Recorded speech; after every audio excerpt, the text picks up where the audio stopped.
నమస్కారం మేడం. మీ పేరు? నా పేరు పేరం త్రివేణి రెడ్డి. ఏం చేస్తుంటారు మేడం? సెంట్రల్ కాన్స్టిట్యున్సీలో మహిళా నాయకురాలని, స్టేట్ మహిళా నాయకురాలని. Okay madam. ఎలా ఉంది మేడం ఇప్పుడు ప్రస్తుతం ఈ ప్రభుత్వ పరిపాలన?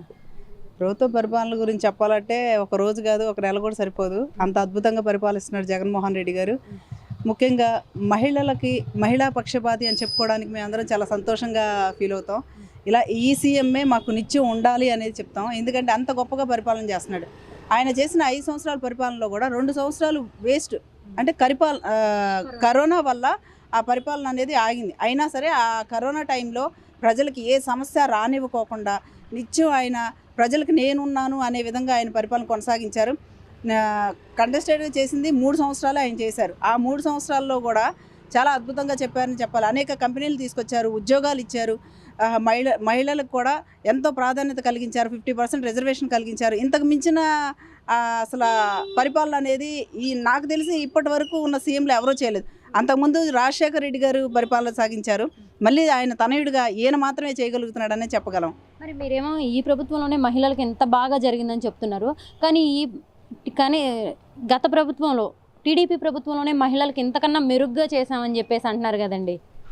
టీడీపీ ప్రభుత్వంలో మహిళలకి ఎంత బాగా చేశారనేది ప్రజలందరికీ తెలుసు.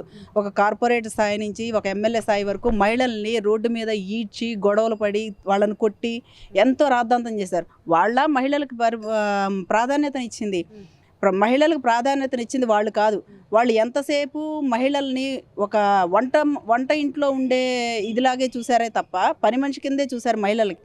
మహిళ అనేది ఫస్ట్ ఉండాలి, మహిళ ముందుంటే కుటుంబం అంతా సంతోషంగా ఉంటుంది అనే ఒక నానుడిని జగన్మోహన్ రెడ్డి గారు ముందుకు తీసుకొచ్చి ఏ పథకాన్ని ఇచ్చినా సరే మహిళల పేరిటే ఇచ్చారు. ఎందుకు ఇచ్చారు? అంత ప్రాధాన్యత మహిళల్లో ఉంది అని చెప్పేసి మహిళలు కనుక తలుచుకుంటే ఏదైనా చేయగలరు, మహిళలకు ముందు ప్రాధాన్యతనివ్వాలనేది ఈయన చేస్తే మహిళలు అనేది ఎక్కడి నుంచి వచ్చారు, అసలు మీకు ఎందుకు ప్రాధాన్యతనివ్వాలని వాళ్ళ పార్టీలో వాళ్ళ కార్పొరేటర్లే రోడ్డు మీదకి ఈడ్చి వాళ్ళని ఎదిరించి ఒక క్వశ్చన్ వేసినందుకే ఎంత దౌర్జన్యాలు చేశారో, ఎన్ని అరాచకాలు జరిగినాయో, ఎన్ని అత్యాచారాలు జరిగినాయో, ఎన్ని కూనికోరులు జరిగినాయో అనేది ప్రజలందరికీ తెలుసు. మరి మీరు అన్ని కూనీలు ఇవన్నీ జరిగినాయి అని చెప్తున్నారు. కానీ ఈ ప్రభుత్వం వచ్చిన తర్వాతే రౌడీయిజం, గోండాయిజం ఎక్కువైపోయిందని చెప్పేసి అసలు ఇక్కడ రౌడీ పాలన నడుస్తుంది, రాక్షస పాలన నడుస్తుంది, జగన్ ఒక సైకో అని చెప్పేసి అంటున్నారు కదండి బాబు గారు. అంటే వాళ్ళు సైకోలు కాబట్టి ఎదుటి వాళ్ళు కూడా సైకోలుగానే కనిపిస్తారు. ఎందుకంటే పచ్చకామెరలోడికి లోకం అంతా పచ్చగానే కనిపిస్తుంది అన్నట్టు ఇక్కడ రౌడీ రాజ్యం పరిపాలన అనేది ఏం లేదండి. శాంతియుతంగా జరుగుతుంది పరిపాలన అనేది. రౌడీ రాజ్యం అనేది వాళ్ళ పరిపాలన జరిగిందండి. ఎందుకంటే ఇసుక మాఫియాలో ఎంతమందిని చంపాలని చెప్పేసి వాళ్ళు చేశారనేది వాళ్ళకి తెలుసు. ఆ గర్భిణీతో ఉన్న మహిళల్ని ఇళ్లలో నుంచి బయటికి తీసుకొచ్చి వాళ్ళు చెప్పిన మాట వినలేదని, వాళ్ళు చెప్పిన ఓటు వెయ్యలేదని చెప్పి ఇళ్లలోంచి బయటికి లాక్కొచ్చి కొట్టిన వాళ్ళు ఉన్నారు. ఇంత దౌర్జన్యాన్ని పరిపాలన చేసింది వాళ్ళు. మేమెక్కడ వాటన్నిటిని ఎత్తి చూపిస్తాము అని చెప్పేసి వాళ్ళు ముందుగా మీది రౌడీ రాజ్యం పరిపాలన అని చెప్తున్నారు తప్ప ప్రజలు ఎవరూ దాన్ని ఆమోదించరు. మరి జగన్మోహన్ రెడ్డి గారి పరిపాలనలో అమ్మ ఒడి అని ఒక పథకాన్ని తీసుకొచ్చారు మేడం. మీరు ఒక తల్లిగా అసలు ఏం చెప్తారు ఈ పథకం గురించి? అమ్మఒడి పథకం అనేది చాలా అద్భుతం అండి. ఎందుకనంటే చాలామంది పిల్లలు స్కూల్కి పంపించాలంటే ఇంట్లో జరగక పనికి పంపిస్తే ఒక 100 రూపాయలు వస్తాయి. ఆ 100 రూపాయలు మనకి ఇంట్లో గడుస్తుంది కదా అని చెప్పి పిల్లలు స్కూల్కి పంపించుకోకుండా ఇబ్బంది పడుతున్న వాళ్ళు ఉన్నారు.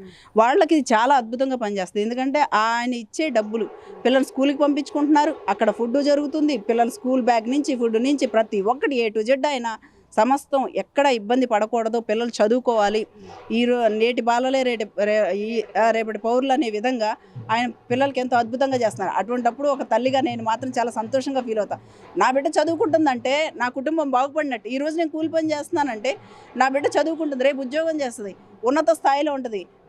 కన్న తల్లికి అంతకు మించిన ఆనందం ఇంకేముంటుంది? కాబట్టి నిత్యం మా ఆశీస్సులు, మా బిడ్డల ఆశీస్సులు, పెద్దవాళ్ళ ఆశీస్సులు, అందరి ఆశీస్సులు కూడా జగన్మోహన్ రెడ్డి గారికి ఉంటాయి. వైనాట్ 175 అనేది ఖచ్చితంగా చేస్తారు. మరి వైనాట్ 175 అంటున్నారు. మరి మీరు ఒక చెల్లిగా, ఆయనకు ఒక చెల్లిగా మీరు ఇవన్నీ చెప్తున్నారు. మరి ఆయన సొంత చెల్లి ఆయన్ని కాంగ్రెస్ పార్టీలోకి వచ్చిన తర్వాత ఆయన సొంత చెల్లి అయిన షర్మిలా గారే ఆయన్ని అనేక రకాలుగా విమర్శిస్తున్నారు కదండి. అసలు నువ్వేం చేసావు ఏపీకి జగన్ రెడ్డి అని చెప్పేసి మాట్లాడుతున్నారు కదండి. అది వాళ్ళ కుటుంబంలో సహజంగా కుటుంబం అనేవి ఏవో ఉంటాయి. పార్టీ అన్న తర్వాత ఎంతమంది భార్యాభర్తలు అన్నదమ్ముళ్ళు వేరు వేరు పార్టీల్లో ఉండి ఒకరికొకరు దూషించుకున్న వాళ్ళు లేరు. అది పార్టీ పరంగా వాళ్ళు మాట్లాడాలి, వాళ్ళు ఎత్తి చూపాలి. ఏదో రకంగా అనాలని చెప్పేసి అని ఆవిడ మాట్లాడటమే తప్ప ఇక్కడ ఆయన చేశారు అన్న సంగతి ఆవిడ హృదయపూర్వకంగా ఆవిడకి తెలుసు. కాబట్టి పార్టీ పరంగా నేను మా అన్నను ఏదో ఒకటి అనాలి అనే ఉద్దేశంతో ఆవిడ మాట్లాడమే తప్ప వేరే ఉద్దేశం ఏం లేదు. మరి ఆవిడేం వేరే ఉద్దేశం లేదంటున్నారు. మరి ఆవిడ ఇలా మాట్లాడడంతో చంద్రబాబు నాయుడు గారేమో అసలు నువ్వు తల్లికి చెల్లికి ఏమీ చేయలేకపోయావు, నువ్వు తల్లిని చెల్లిని మోసం చేసావు, నువ్వు అసలు ఈ ఆంధ్రప్రదేశ్లో ప్రజలకి ఏం చేస్తావు నువ్వు అని చెప్పేసి అని అంటున్నారు కదండి. తల్లికి చెల్లికి న్యాయం చేయలేదు అని అనడానికి ఆయనకి అసలు హక్కు లేదు. ముందు మాట్లాడే హక్కు అతనికి లేదు. అసలు టీడీపీ పార్టీ ఎవరిదండి? ఆయనది కాదు. ఎన్టీ రామారావు గారిది ఆ పార్టీ. నీకు ఎలా వచ్చింది? అంతమంది కొడుకులు ఉన్నారు, కూతుళ్ళు ఉన్నారు, వాళ్ళందరినీ తప్పించుకొని నీ దగ్గరికి ఎలా వచ్చింది? ఆ రోజు నువ్వు ఎన్టీ రామారావు గారిని వెన్నుపోటు పొడిచి నువ్వు పార్టీని తీసుకున్నావు, ఆయన మీద చెప్పులు వేయించావు. అప్పుడు నీ విజ్ఞత ఏమైంది? నీకంటూ బుద్ధి ఉండాలి కదా. నువ్వు చేసింది పక్కన పెట్టి ఎదుటి వాళ్ళ మీద రాళ్ళు వేయకూడదు. నువ్వు ముందు కరెక్ట్గా ఉండి అప్పుడు మాట్లాడాలి. జగన్మోహన్ రెడ్డి గారిని అనే స్థాయి ఎవ్వరికీ లేదు. ఇది మాత్రం బల్లగుద్ది చెప్తాం మేము. మరి పులివెందుల్లో ఓడిస్తాను జగన్ అని చెప్పేసి అంటున్నారు కదండి చంద్రబాబు నాయుడు గారు. చంద్రబాబు నాయుడు గారా?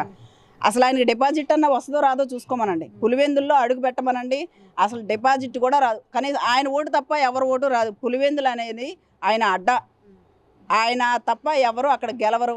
ఇది మాత్రం రాసిస్తాం. మరి మీరేమో అలా అంటున్నారు. మరి ఒకవైపు ఏమో జనసేన అధినేత పవన్ కళ్యాణ్ గారు కూడా చంద్రబాబు నాయుడు గారి మంచి నాయకుడు అని చెప్పేసి ఆయనకు మద్దతు తెలుపుతున్నారు కదా మేడం. అసలు పవన్ కళ్యాణ్ ఎవరండి? పిచ్చోడి చేతిలో రాయి పెట్టినట్టు ఒక మైక్ ఇలా పట్టుకోగానే పోనకు వచ్చినలా ఊగిపోతాడు. అసలు ఆయన ప్రజలకి, అతని చుట్టూ ఉన్న వాళ్ళకి ఏం సందేశం ఇస్తున్నాడు అనేది ఎవరికి అసలు అతనికైనా అర్థమవుతుందో లేదో తెలియదు. అసలు ఆయన పార్టీ ఎందుకు పెట్టాడు? ఆయన ఎందుకు పెట్టాడు? దేని గురించి నడుస్తున్నాడు? అంటే ఒకళ్ళకి ఊడిగం చేయడానికి వచ్చాడా? ఒకళ్ళకి ఊడిగం చేసేవాళ్ళు మాట్లాడే మాటలు కూడా జనాలు తీసుకుంటారా? అది అనేది ఇది కాదు. అదేంటండి అలా అంటారు? ఆయన పార్టీ పెట్టి 10 ఏళ్ళు అవుతుంది, ఆయన కౌలు రైతులకు డబ్బులు ఇస్తామంటున్నారు, మరి ఆయనకు మంచి సినీ ఫేమ్ ఉంది, అలాంటిది ఆయన ఏంటండి మీరు అలా అంటున్నారు? ఆయన మాటలు పట్టించుకుంటారా ప్రజలు అంటున్నారు ఏంటండి? ఆయనకి సినీ ఫేమ్ ఉంటే ఒక సినీ హీరోగా నేను కూడా అభిమానిస్తా. సినీ ఫీల్డ్ వేరు, రాజకీయం వేరు, ప్రజలకు న్యాయం చేయడం వేరు. రాజకీయాల్లో చాలామంది ఉన్నారు, అందరూ ప్రజలకు న్యాయం చేశారు. అలాగే కొంతమంది సీఎంలే ఉంటారు, ప్రజలకు న్యాయం చేయాలి, నా సుఖం కాదు ప్రజలు మాత్రమే సంతోషంగా ఉండాలని ఆలోచించే సీఎంలు కొంతమంది ఉంటారు. ఈయన అనేది అసలు కార్యకర్తగా కూడా పనికిరాడు నాకు తెలిసి. అదేంటండి అలా అంటున్నారు మీరు? ఆయన నెక్స్ట్ అసలు ఆయన నేను సీఎం అవటం కాదు నా లక్ష్యం, జగన్ని గద్దె దించడమే నా లక్ష్యం అంటున్నారు కదండి ఆయన. అవును, జగన్ని గద్దె దించాలి కదా, అదే నీ టార్గెట్గా. మేము కూడా పబ్లిక్ సవాల్ ఇస్తున్నాం. 175 నియోజకవర్గాల్లో మేము సింగిల్గా పోటీ చేస్తాం. నీకు దమ్ము ధైర్యం ఉంటే నువ్వు సింగిల్గా అసలు నిలబడే వాళ్ళని తీసుకొచ్చి నిలబెట్టమనండి. అది చాలు, ఇంకేం అవసరం లేదు ఆ మనిషికి మేము సవాల్ ఇసరడానికి. మేం కాదు, చిన్న పిల్లలు కూడా సవాల్ ఇసురుతారు.